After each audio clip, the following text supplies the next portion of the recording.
Social media پر بہت ساری چیزیں، بہت سارے لوگ ٹویٹ کر رہے تھے، بہت سارے ولاگر ولاگ بنا رہے تھے، اندر کی خبریں کچھ صحافی دے رہے تھے. ایسے میں ایک ٹویٹ آیا، میں چاہتا ہوں وہ بڑا اہم ٹویٹ تھا، وہ میں آپ کے سامنے رکھنا چاہتا ہوں. اس ساری کشمکش میں ابھی اس کشمکش کا انجام نہیں ہوا تھا، ابھی ڈراپ سین نہیں ہوا تھا، ابھی اس فلم کا اختتام نہیں ہوا تھا، اور کسی کو اختتام پتہ بھی نہیں تھا کہ کیا ہونا ہے. لیکن ایسے میں اس ساری کشمکش جو ختم جو ہوئی جا کر کوئی 11:45 پر 15 منٹ پہلے جب ختم ہوئی ہے، اس سے 2 گھنٹے پہلے پیچھے چلے جائیں آپ، تو ایک ٹویٹ سامنے آیا جس کو بہت سارے لوگوں نے تو سیریس لیا، بہت سارے لوگ خاموش تھے. پڑھ کر ہم نے بھی اس ٹویٹ کو دیکھا، لیکن بعد میں اس ٹویٹ کے میں جو بصیرت تھی وہ قائل ہونا پڑا سب کو کہ جناب بات بالکل درست تھی. ایک ٹویٹ آیا، وہ ٹویٹ میں سامنے رکھ دیتا ہوں. ساری کشمکش ڈرامے اور فلم کے بالکل جوبن پر چبی تھی اسے 2 گھنٹے پہلے.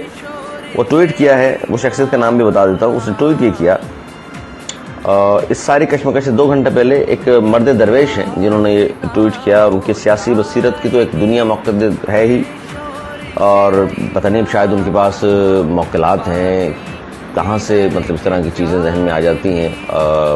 مجھے کبھی موقع ملا ان سے بات کرنے کا تو میں ضرور پوچھوں گا ان تمام چیزوں کے حوالے سے کہ یہ سیاسی بصیرت اور وطن سے اتنا دور رہ کر کس طرح ان ساری چیزوں کے بارے میں اتنا اویئر ہیں. جو ملک میں موجود ہیں ان کو اتنا نہیں پتا، اتنا ان کی سیاسی بصیرت نہیں ہے جتنا باہر رہ کر ایک شخص کے اتنی سیاسی بصیرت پاکستانی سیاست کے حوالے سے. ویسے تو انٹرنیشنلی بھی بہت ساری چیزیں ان کی مینون بعد میں پوری ہوئی ہیں، لیکن کل جو ٹویٹ کیا اس مرد کلندر مرد درویش نے وہ یہ تھا: موجودہ غیر آئینی، غیر قانونی اور غیر پارلیمانی کشمکش میں سپریم کورٹ کو جلال آ گیا. اگر کوئی فیصلہ نہ ہوا تو رات 12 بجے سپریم کورٹ کے دروازے کھول دیے جائیں گے. یہ 2 گھنٹے پہلے کی بات ہے. اس وقت تک سپریم کورٹ کے دروازے نہیں کھلے تھے، نہ اسلام آباد ہائی کورٹ کے دروازے کھلے تھے، نہ اس طرف زیادہ تر لوگوں کا ذہن تھا کہ یہ بھی ہو سکتا ہے. سب کا ذہن میں یہ تھا کہ پٹیشن داخل کی جائے گی، اگر ایسا کچھ ہوا اور عمل درآمد نہیں ہوا تو پھر اگلے دن بھی بات جائے گی.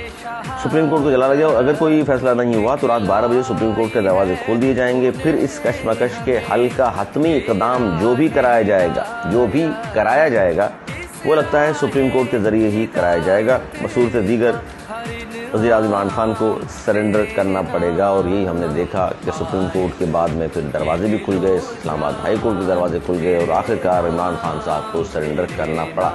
یہ ٹویٹ کیا تھا جی ایم کیو ایم کے بانی اور قائد الطاف حسین صاحب.